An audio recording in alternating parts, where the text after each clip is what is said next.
estar platicando en esta semana con nosotros. Doctor, muchas gracias. Gracias a usted por la invitación, se la aprecio y valoro. Muy buenos días a su auditorio.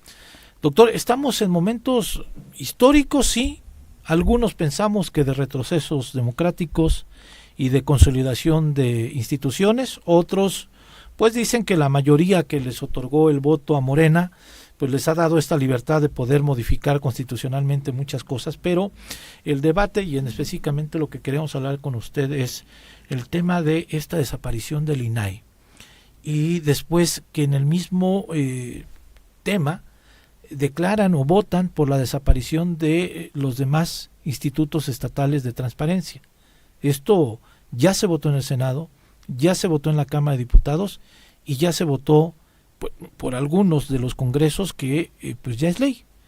Y primero, ¿cómo percibieron de manera institucional esta determinación de pues la Cámara y el Senado? Muchas gracias. Bueno, en primer lugar, habría que apuntar que, como lo refiere, estamos en momentos históricos de la vida constitucional de este país. Probablemente la reforma al Poder Judicial de la Federación y a la desaparición de los órganos constitucionales autónomos es la reforma más emblemática desde la promulgación el 5 de febrero de la Constitución que hoy tenemos vigente. Son momentos trascendentales, paradigmáticos, que nos hacen volver hacia el pasado y reflexionar en aquellos momentos como en la Constitución de 1836 y 1843 se tendió al centralismo, y cuya perspectiva no fue una perspectiva halagüeña para la tutela y vigencia de los derechos humanos. En efecto, en el poder constituyente del país ya se aprobó por la Cámara de Diputados, se aprobó por la Cámara de Senadores y hace unos días ya también se obtuvo las 17 entidades federativas en legislaturas para proceder a lo que habrá de ser, probablemente pueda ser hoy, mañana o incluso el día lunes, la declaratoria de constitucionalidad que salga publicada en el periódico oficial. En esta reforma constitucional se desaparecen 7 órganos constitucionales autónomos, entre ellos el Instituto Nacional de Acceso a la Información Pública. Sin embargo, me gustaría hacer la siguiente precisión. En los artículos transitorios, cuando se habla de los organismos garantes locales, específicamente en los artículos 2, 4 y 6, no se hace referencia a la desaparición de los organismos garantes locales, sino que se da el mandato para que cada una de las legislaturas de las diferentes entidades federativas, dentro de su libertad configurativa y en el ámbito de sus atribuciones, puedan llevar a cabo lo que podría ser una forma, una estructura constitucional que se encargue de los derechos de acceso a la información y la protección de datos personales. Hace referencia a la extinción de los nombramientos de los titulares. No hace precisión a la extinción de los organismos garantes locales. Por lo que esta precisión me parece trascendental para que, aprovechando sus cámaras y sus micrófonos, hacer un llamado a los sujetos obligados en la entidad federativa, casi 180 sujetos obligados, a que el IMIPE está de pie, cumpliendo su trabajo, cumpliendo su función, cumpliendo sus atribuciones y vigilando a que los sujetos obligados cumplan con las formalidades que la ley de transparencia les impone y en particular con las obligaciones de transparencia a los que están vinculados. Asimismo, el propio instituto sigue resolviendo los recursos de revisión que se hubieran presentado ante su competencia. Ahora bien, se abre un periodo de tiempo para que la legislatura nacional, 90 días, dicten leyes secundarias. En esas leyes secundarias habrá temas de protección de datos personales, de temas de archivos, de temas de transparencia y acceso a la información en el contexto nacional. Y otros 90 días para que la legislatura de cada entidad federativa aterrice esta nueva estructura. ¿Otros 90 días en esos 90 o después de que...? Después de esos 90. Primero, estamos hablando 180. en marzo. Probablemente quizá, ¿no? un poco más, pensando en los días en que sean hábiles para las legislaturas, Abril, ¿no? abril, mayo Y probablemente. después nosotros tendremos mayo, junio, julio, Correcto. agosto para aterrizar en lo local. Correcto. ¿Qué pasa con el INAI a nivel nacional en este momento? ¿Cuándo deja de existir? ¿Cuándo se viene la extinción del El INAI habrá de dejar de existir en principio en los nombramientos de sus titulares a partir de la declaratoria de constitucionalidad, pero empieza también en esos 90 días un procedimiento de extinción, donde el derecho de acceso a la información va a ser tutelado en lo que será la Secretaría de Anticorrupción y Buen Gobierno, y los temas vinculados a protección de datos personales también habrán de ser materia de la Secretaría de la Defensa Nacional, pero entre otros aspectos, por ejemplo, a sujetos obligados como partidos políticos, los habrá de encargar el Instituto Nacional Electoral. Es decir, las facultades que antes se tenían concentradas dentro del órgano constitucional autónomo van a ser dispersas en diferentes órganos y actividades al interior del Ejecutivo Federal. No quiero tampoco dejar pasar la oportunidad de estos micrófonos para hacer notar que la existencia de órganos constitucionales autónomos fue una victoria de la ciudadanía y del pueblo de México, y que en todo caso esta concepción diferente puede implicar un grave retroceso a los aspectos vinculados a la tutela de los derechos de acceso a la información. Sin embargo, lo que ocurre en el INAI no necesariamente debe ocurrir en las entidades federativas. Habrá de recordarse incluso que el propio Instituto Morelense de Información Pública y Estadística, IMIPE, data mucho tiempo atrás del incluso IFAI. Sí. Fuimos las entidades federativas las que impulsamos en los temas de transparencia a nivel nacional. Solo a guisa de ejemplo, el Grupo Oaxaca, que impulsó los temas de derecho de acceso a la información. Por lo que son momentos muy importantes y trascendentales para esta materia. Me parece que es oportuno hacer un llamado, hacer una reflexión a que se privilegie la autonomía de los órganos encargados del manejo y el acceso de la información. ¿Por qué? Por lo trascendente que implica el uso adecuado de la información y de los datos personales del pueblo de México y en particular del pueblo de Morelos. Bien. Lo que habrá de ocurrir en el contexto nacional será en este derrotero. Hay preguntas que nos hacemos de pronto en este sentido. Yo soy un usuario de la plataforma de transparencia. ¿Seguirá? ¿A dónde? ¿Quién la estará administrando? ¿Qué pasa con este aparato que para algunos es una maravilla? Los que le vamos entendiendo ya poco a poco, pero tenemos el temor de que ya no tengamos un instrumento como este para poder accesar información. En la reforma constitucional que se llamó simplificación orgánica, se habló básicamente del adelgazamiento de la estructura federal y no hubo una precisión categórica, detallada, sobre el tema de la Plataforma Nacional de Transparencia, que dicho sea de paso, hasta hace algunos días incluso fue actualizada, buscándola hacer más amigable, más flexible. Se ha hecho referencia de que la próxima semana se podría emitir un decreto en el que pueda determinarse que a través de una agencia nacional la Plataforma Nacional de Transparencia pueda continuar y que esto pueda replicarse en entidades federativas. Sin embargo, habría que apuntar, cada entidad federativa tiene un contexto. A guisa de ejemplo, el Instituto de Transparencia de Estado de México tiene su propia plataforma. Okay.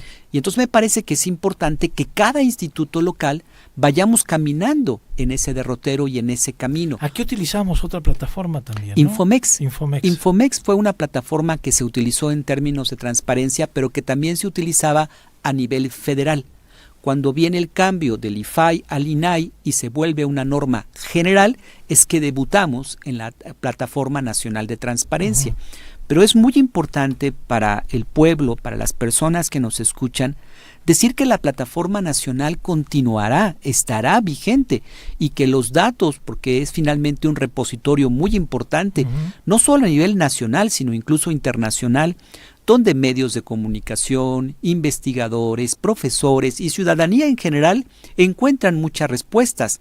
Habrá de continuar y la búsqueda es encontrar la forma legislativa para que esta plataforma continúe.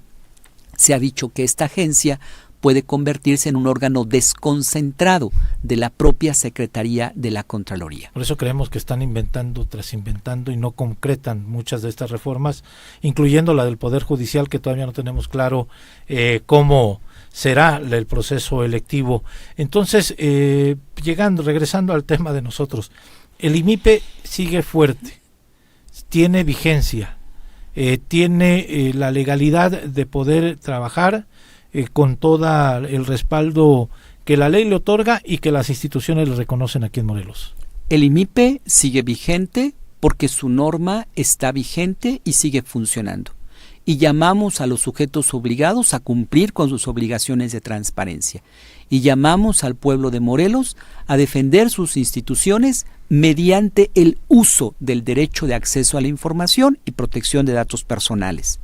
El IMIPE sigue fuerte porque las y los integrantes de Pleno hemos encontrado en el trabajo y en la respuesta cotidiana día a día para llevar a cabo nuestras actividades, aumentando el número de recursos de revisión, planteando incluso diplomados en transparencia, protección de datos, políticas públicas, que incluso están ofertados para enero del año que entra, y así consecutivamente en el año.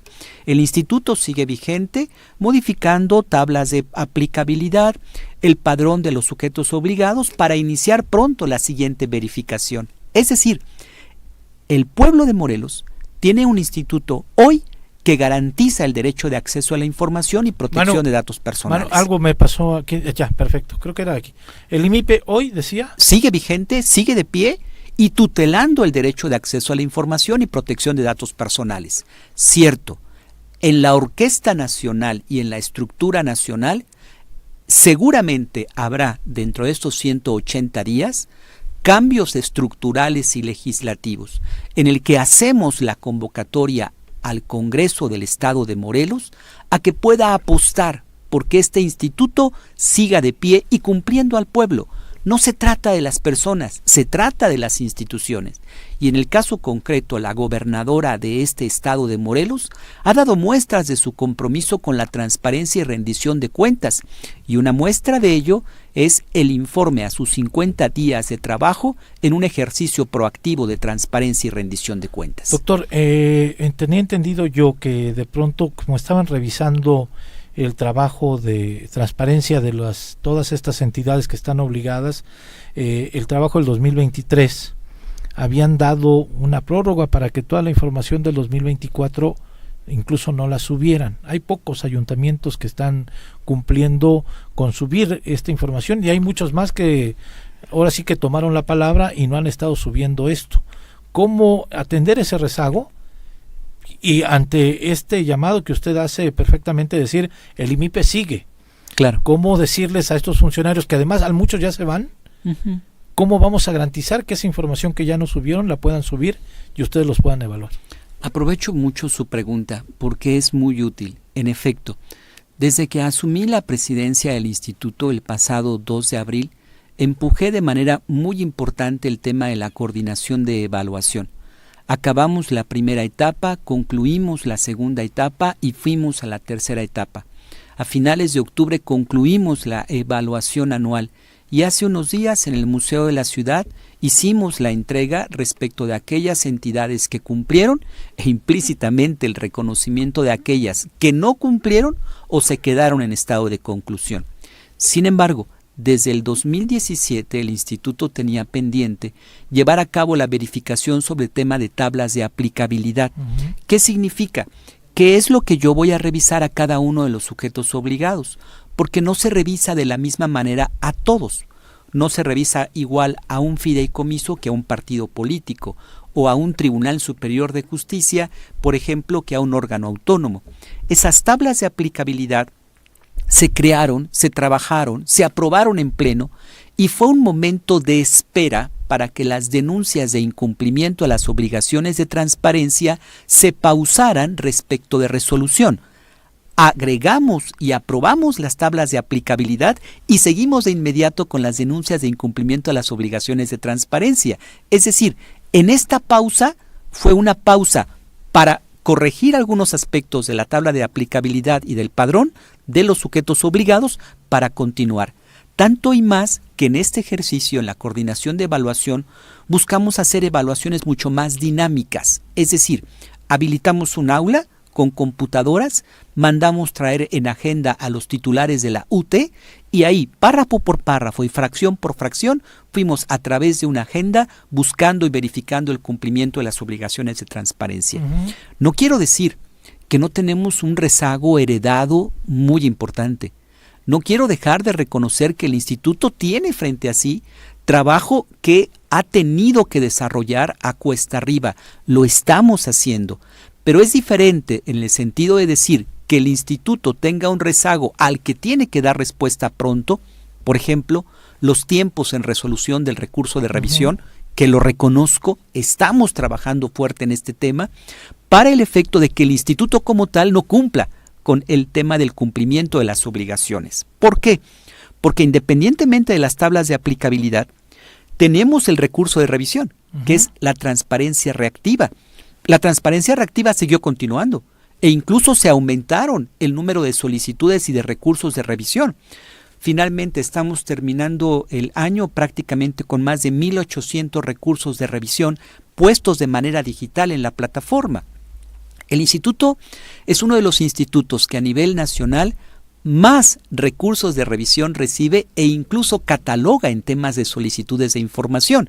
Y frente a ello es de los terceros institutos a nivel nacional que menor ejercicio presupuestal tiene asignado.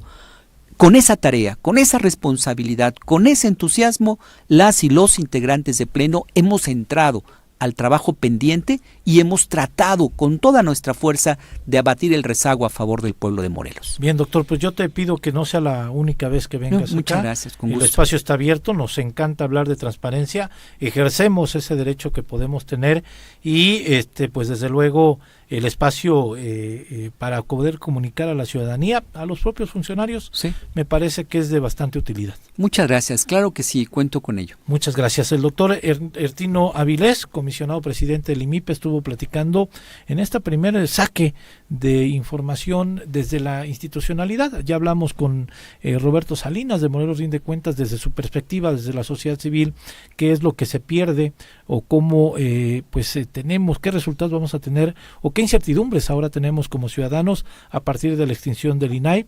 Y ahora ya hablamos con quien desde la institucionalidad percibe las cosas y la visión en estos tiempos legales que todavía, plazos legales que todavía se tienen que cumplir para corresponder a esta reforma constitucional que se dio.